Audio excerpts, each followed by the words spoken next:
Shalom. Hey, it's Brad again, and I have a program at HRN called God is Smarter Than We Are, and along with a gazillion of other programs that are presented here. And if there's any of these programs that you're listening to, for example, you heard me on this program or that program, and you knew that I said something totally profound, something that was totally blowing your mind, and you're thinking, where does this intelligence come from?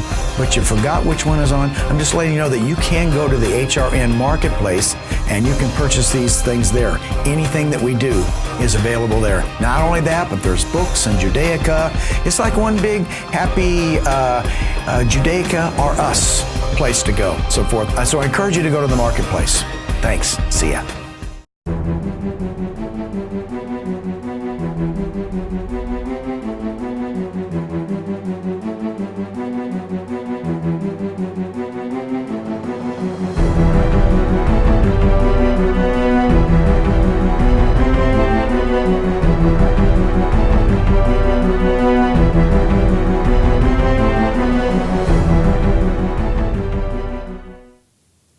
Hi, I'm Chris Knight with Love for Yeshua Ministries, and thank you for joining us once again. Today we're going to continue our series on the spirit of the Torah versus the letter of the Torah, and what that means for us in our walk. And we're going to be taking a look at the fruits of the Spirit today. So just to quickly recap from our first couple episodes, we were talking about the spirit of the Torah versus the letter of the Torah and what that means. And we see in Deuteronomy chapter 8 that God says that man shall not live by bread alone, but by every word that departs from the mouth of God. And we looked at the Hebrew, and it actually says, Al kol motza fi Yahweh yichyeh ha'adam, meaning that by everything that exits God's mouth, which is not just His word, but also His breath, His ruach, His spirit. And so we see that the Torah is actually both spiritual and physical. And Paul teaches this in Romans chapter 7, when he says, the Torah is indeed spiritual, but I am carnal, sold under sin. And so we then took a look at the Old and the New Covenant and saw what the differences were. When we received the covenant at the base of Mount Sinai, we saw that after we had heard the voice of Yahweh from the mountain for the first 10 statements, that we couldn't handle it anymore, and we said, Moses, you go, lest we die. And so we stood from afar off. And when we had the opportunity to sin, when we had the opportunity to stumble, we did, time and time again. And so we looked and saw that in Deuteronomy 18, Yahweh said that what the children of Israel have spoken is good, saying that we can no longer hear the voice of God lest we die. And so he said the solution is the prophet like you, Moses.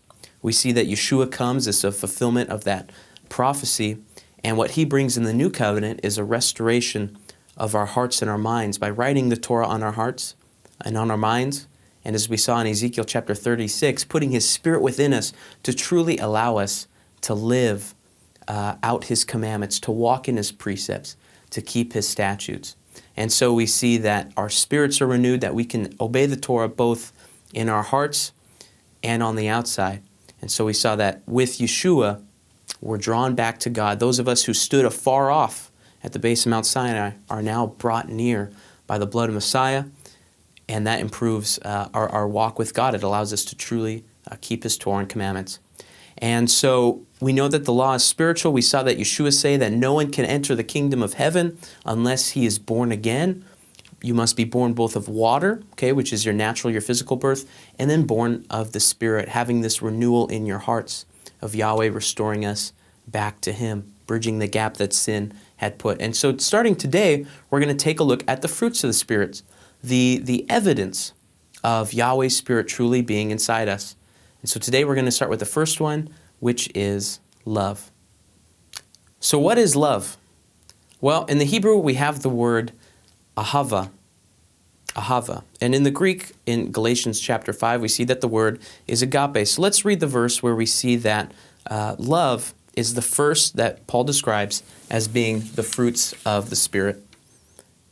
In Galatians chapter 5, in verse 22, we see that he says, but the fruit of the Spirit is love, joy, peace, long-suffering, kindness, goodness, faithfulness, gentleness, and self-control. And against such there is no law. So the word he uses there for love is agape, and the equivalent is, in Hebrew is ahava. Now what does ahava really mean? When we look at the parent root of the word hav, we see that it's actually to give. That in the Hebrew mindset, love is an action. It's something you do. And culturally, we think of love as, an emotion of butterfly feelings in our stomach of, oh, I love you. And you have this warm, fuzzy feeling. But we see that love is actually when you give into something, when you invest your life into something, when you are willing to lay down your will to sacrifice yourself for what you truly love. And so we're going to look at an example of this from the Torah in Genesis chapter 29, when we see Jacob and his love for Rachel. So when we look at Genesis 29, starting with verse 15, we see that it says, "Then Laban said to Jacob, 'Because you are my relative, should you serve me for nothing? Tell me, what should your wages be?' Now Laban had 2 daughters. The name of the elder was Leah, and the name of the younger was Rachel. Leah's eyes were delicate, but Rachel was beautiful of form and of appearance. Now Jacob loved Rachel," and it's that word there, ahava. "Jacob loved Rachel, so he said, 'I will serve you 7 years for Rachel, your younger daughter.' And Laban said, 'It is better that I give her to you than I should give her to another man. Stay with me.' So Jacob served 7 years for Rachel, and they seemed only like a few days to him because of the love that he had for her." Now we know that eventually when Jacob goes to marry Rachel, he's tricked. Laban gives her Leah instead, and Jacob ends up having to work another 7 years for Rachel's hand in marriage. So Jacob serves Laban for 14 years and gives of his time because he truly loved Rachel.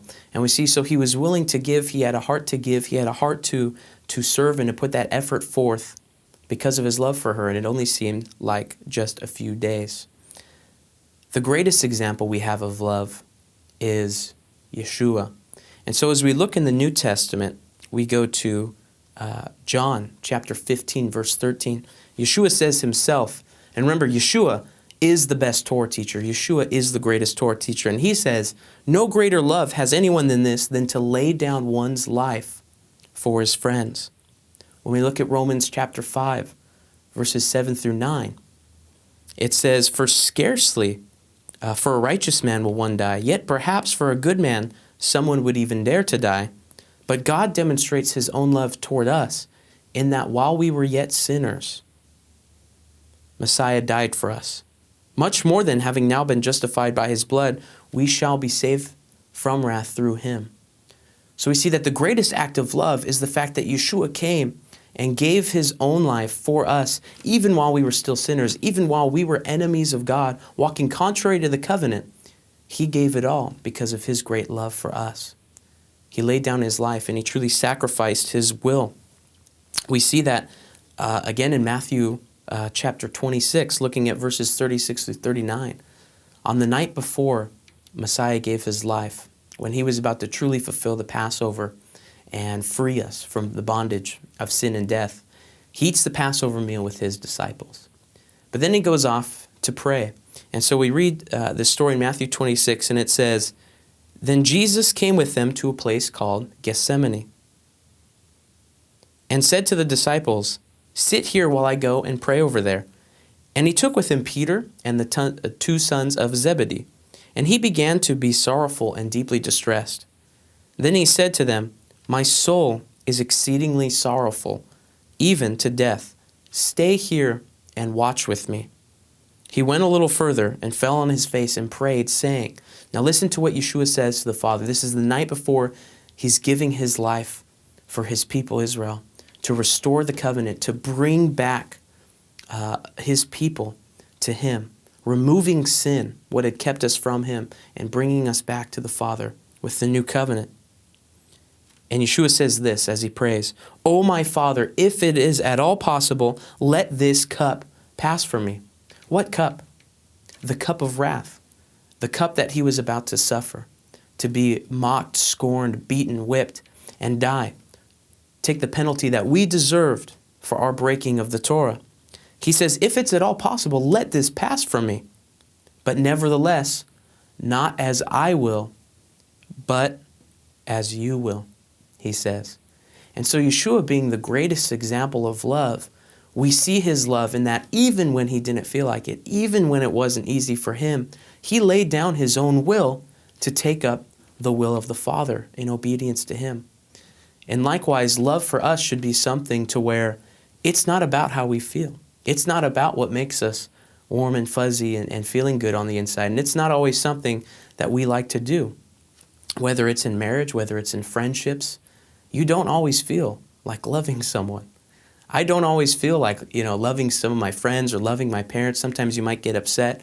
But true love is that even when you don't feel like it, you lay down your will and you give, you serve. You put the will of the other person above your own and you meet their needs first. How many of you have gone through that? How many of you have experienced that and had a time where it was hard to love maybe your spouse, your parent, a brother, sister, a good friend of yours? But even when you didn't feel like it, you sacrificed and you laid down your will for the will of that person. And that's true love, going past feeling, going past emotion, but following the example of Yeshua, that even when he had the greatest pressure to where he even sweat blood and just the stress of what he was about to do, but he laid down his own will because of his great love for us. So why is love so important when it comes to our obedience to the Torah and our walk with Torah? Well, let's look at what our Master Yeshua said regarding love and our obedience to the Torah. When we look in the book of Matthew, chapter 22, verses 34 through 40, we see that the Pharisees are testing him to look at his knowledge of the Torah, to see, they were always testing him, trying to make him trip up, slip up, say something that wasn't correct. And so we see this instance here. Matthew 22, he says, "But when the Pharisees heard that he had silenced the Sadducees, they gathered together, and then one of them, a lawyer, asked him a question, testing him and saying, 'Teacher, which is the great commandment in the law?'" What is the great commandment in the Torah? And I'm sure many of you are familiar with this passage. Yeshua says to them, "You shall love Yahweh your God with all your heart, with all your soul, and with all your mind." This is the first and great commandment. And the second is like it. "You shall love your neighbor as yourself." And on these two commandments hang all the Torah and the prophets. And so he adds the second one and he says, loving Yahweh with all your heart and loving your neighbor as yourself. Those are the two greatest commandments in all the Torah. And the entire Torah hangs on these two commandments. And so I want to kind of demonstrate this. I'm going to bring in my friend, my good friend Jordan. He's going to come. And Jordan, for these few minutes, hey Jordan, how you doing? Hey, what's up? Cool. Good to see you. Excellent. Jordan is going to be love, okay? So everyone say, "Hi, love." Okay, this is now love for these few minutes. Okay, and love, can you kind of like stretch forth your hand? Okay, now Jordan is going to represent love. Loving Yahweh your God with all your heart, all your soul, all your strength, and loving your neighbor as yourself. And this beautiful purpley shiny kippah, okay, is going to be the Torah. Now, when we come into this lifestyle and we learn about the commandments and we want to be Torah observant, okay, but we try and do it without love, what ends up happening is the Torah just falls to the ground. How many of you would throw your Bibles on the ground? Or if you were carrying the Torah scroll, just drop it on the floor? Of course not. But Yeshua says what we do is actually we take the commandments of the Torah and we hang it on love. That on love, all the commandments, all the prophets hang on these two greatest commandments. And so then when we have love, when we're loving Yahweh our God with all our heart, we're loving our neighbor as ourselves, and then with that frame, we keep the Torah, it's now on display for the rest of the world to see. Because remember, what is the point of Israel keeping the commandments? We see in Deuteronomy chapter 4 that God said, "You will keep all these statutes, and it'll be your wisdom and insight in the sight of all the nations that surround you."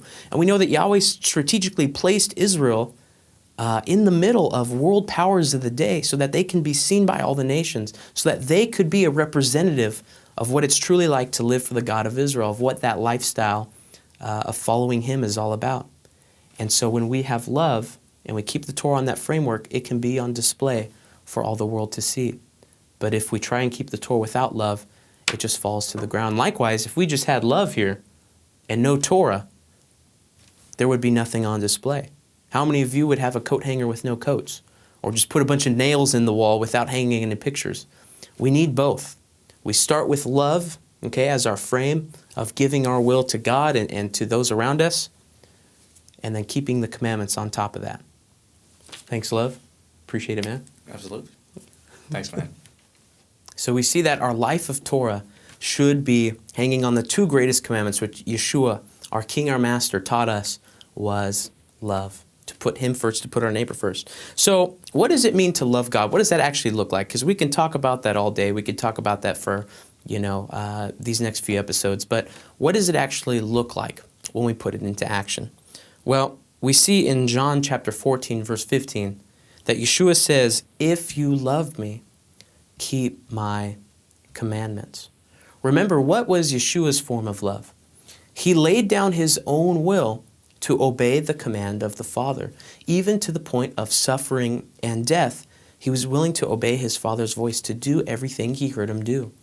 And so when it comes to the first and greatest commandment, loving Yahweh with all our heart, we have to ask ourselves, what is He asking us to do? What do I need to lay down in my life to pick up His will instead? In what areas do I need to be sacrificing and giving for Him? We also see this in 1 John chapter 2, verses 3 through 6, where it says this, "Now by this we know that we know Him, if we keep His commandments. He who says, 'I know Him,' and does not keep His commandments is a liar, and the truth is not in him. But whoever keeps His word," listen to this, "truly the love of God is perfected in him. And by this we know that we are in Him. He who says he abides in Him ought himself also to walk just as He walked," just as Yeshua walked, which was in obedience to the Father. So we see that John tells us here that when we keep His word, when we obey the Torah, when we lay down our own will to live a lifestyle that is obedience to the Word of God, obedience to the commandments, this is the love of God being perfected in us. Why? Because love is giving. Love is laying down your life, laying down your will, and picking up the will of the Father instead of what you feel like, what you're comfortable with. And it's easy to say, but sometimes it's a little bit hard to do. How many times have you gotten up and sometimes not felt like keeping a commandment? How many of you have gotten really mad at someone and not quite felt like giving them preference, of putting them before yourself, of maybe honoring someone? How many of you have struggled with gossip, speaking evil of someone else, or are these various commandments that we don't think of, but are actually really tough to keep sometimes? But even when we don't feel like it, even when we struggle, we have to put our emotions in check. We have to put what makes us feel comfortable in check and lay that down. Keep the words of the Father and submit to His will. Because, that's the best quality of life. How many of you, after coming into the knowledge of God and you start walking in obedience to His ways, His commands, you start going out of your way to honor one another, to respect your elders, to be there for the homeless, the widow, the orphan. You start keeping the Sabbath, keeping the feasts. And that's the best life you can live. I don't know about you, but ever since I've done these things, it's been the best change in my life I've ever experienced. It's improved, my relationship with friends, with family, and it's really brought a great quality of life. And so sometimes we have to lay that down, but the results are far greater than the sacrifice. So we know that loving God is to keep His commandments, right? To serve Him, to follow His ways. But what about loving your brother? What about loving your neighbor? Because remember, Yeshua said the second greatest is like it, to love your neighbor as yourself. And the Pharisees didn't ask what are the two greatest commandments. They only asked what the greatest one was, but Yeshua felt the need to include that one. And oftentimes we forget that in our Torah observant lifestyle.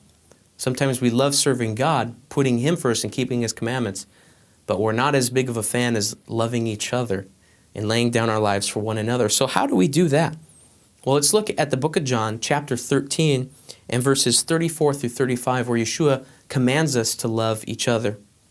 And He says this, "A new commandment I give to you, that you love one another."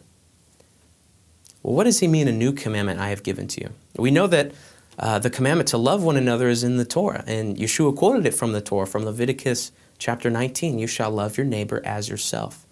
But what does the rest of the verse say? He says, "A new commandment I give to you, that you love one another, just as I have loved you, that you also love one another. By this, all that will know that you are my disciples, if you have love one for another.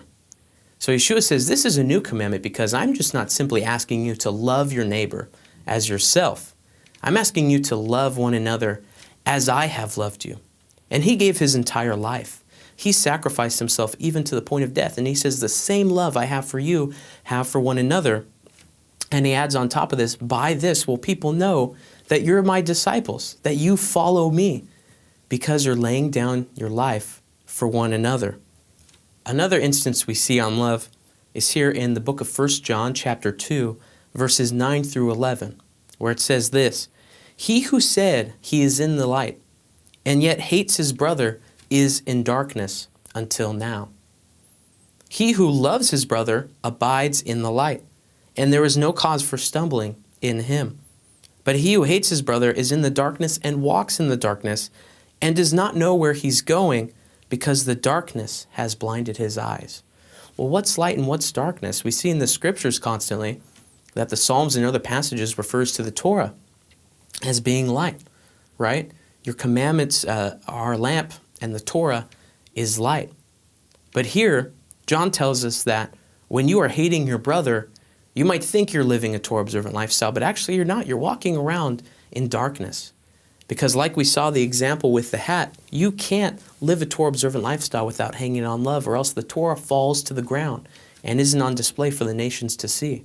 But if you want the nations of the world, if you want the people, your family, your community, the people around you, to know that you're following the one true God, the God of Israel, to know and to see that you are a servant of Yeshua, they identify that by love and the love we have for another. So he says, you can't be walking in the light unless you love your brother.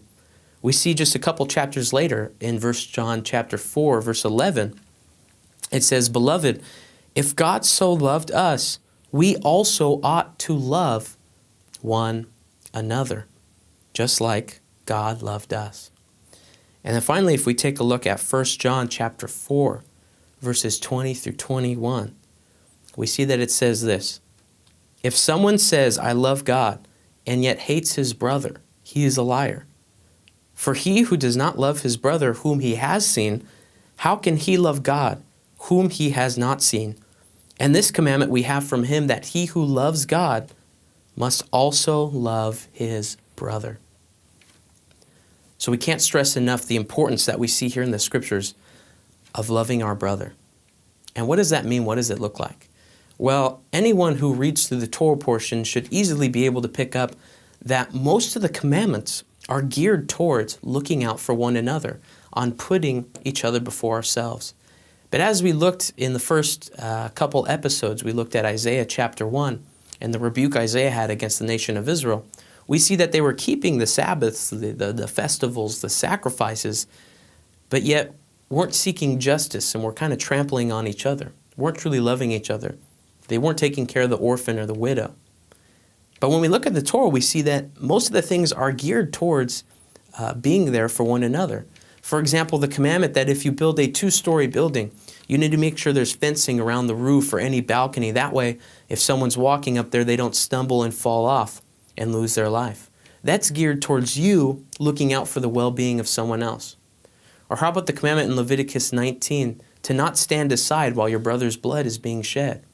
Or to not be someone who gossips, walk around tale-bearing about other people. That's to look out for the well-being of your brother, to make sure that their reputation is safe. Or what about the commandment to honor your father and mother? That's looking out for others. To feed the homeless or the widow, that's looking out for others. To not neglect them during the feast. All the commandments are around us submitting ourselves, giving up our own will for the will of God and for the needs of the people around us, to put them first. Why is this so important? Because once again, Yeshua said that this is how people are going to know that we are disciples of him, by the love that we have for each other. Because we don't just live the Torah for ourselves. And I think sometimes we can easily get into that as we keep our commandments. We can keep Shabbat the way we like it. You know, when we come to Sukkot, we make sure it's just how we want it, perfect. You have your perfect tent set up or sukkah set up, or for some of you, you know, you're RVing it, okay? The sukkah on wheels. And you make sure everything's right to your liking. You know, if you want to have a lulav, if you don't want to have a lulav, if you prefer to pronounce his name Yahweh or someone else prefers to say Adonai or Hashem. And we're always adjusting the Torah to our liking and to our lifestyle.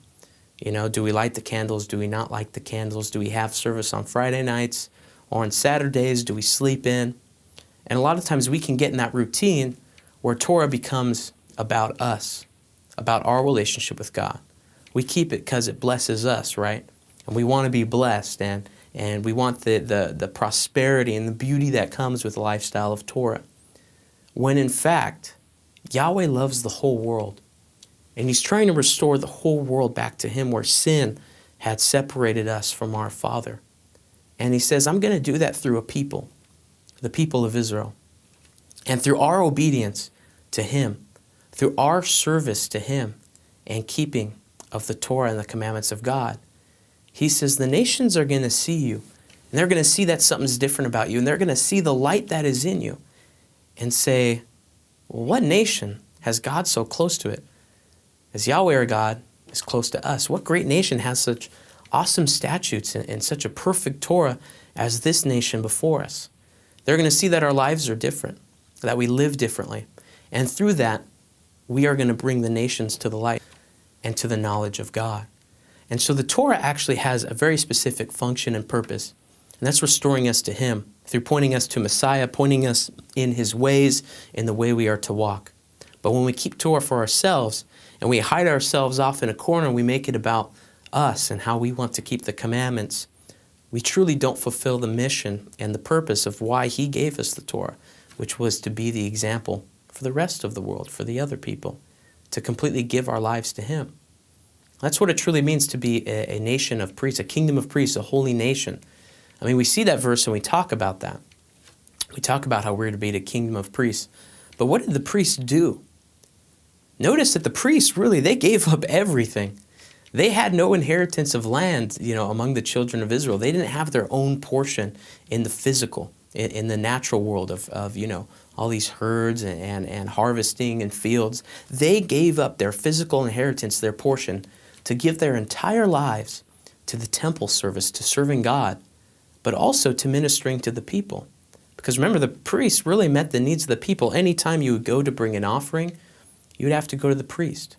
Anytime you would celebrate a feast, you'd have to go to the priest. The priest sang the praises of God. The priest taught the Torah from the temple. And so we see that they really lived an entire life of laying down their own will, giving up, a lot of the earthly treasures for serving the people. And just like the priesthood is to Israel, Israel is to the nations. We should surrender our own needs and desires and will so that we can be serving the people around us. Torah is our opportunity to serve the world, to serve the nations. Remember what Yahweh said to Abraham in Genesis 12, through you all the nations of the earth will be blessed. And so that's our mission. And so join with us as we continue in this series. We're going to talk about the other fruits of the Spirit. And you can find more info on my website at loveforyeshua.com.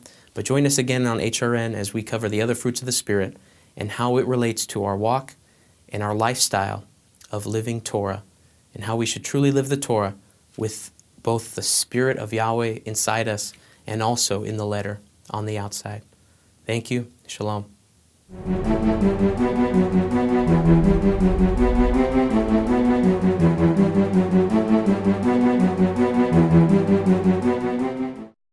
Shalom, I'm Ryan White, and I'd like to invite you to join me on the Joshua Generation Show on Hebraic Roots Network. Help us spread the Word of God to all the nations. You can check us out on the schedule at HebraicRootsNetwork.com to see when our episodes are airing, or you can check us out on demand anytime on the web at HebraicRootsNetwork.com, or on your Roku device on your television. You can check us out as well on demand anytime from the comfort of your own living room. I hope to see you there.